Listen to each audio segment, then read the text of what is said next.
Former President Donald Trump and President Joe Biden are the winners of the Michigan primary. That's all according to NBC News. Now, you may remember just days ago, Trump won in South Carolina. Meanwhile, Bree Jackson, she shows us a movement to vote uncommitted is raising a warning flag for President Biden.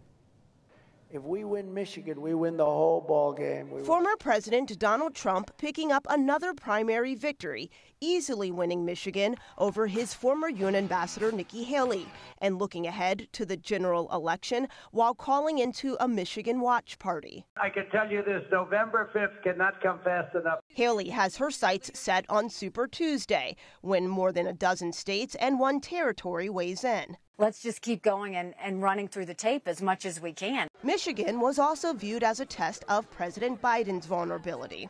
The president won overwhelmingly with 80% of the vote, but more than 10% voted uncommitted in protest of his handling of the Israel-Hamas war. We have led a movement that is far exceeding expectations, using the ballot box to urge America to stop killing our families. Back in the nation's capital, President Biden held intense talks with the top 4 congressional leaders, urging them to reach an agreement to deliver urgent aid to foreign allies.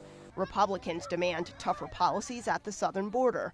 On top of that, both sides are racing to avoid a partial government shutdown at the end of this week. A shutdown would damage the economy significantly.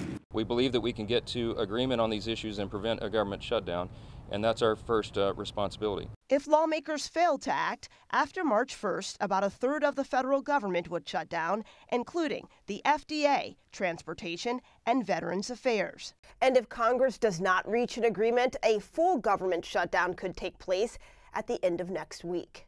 In Washington, Bree Jackson, NBC News.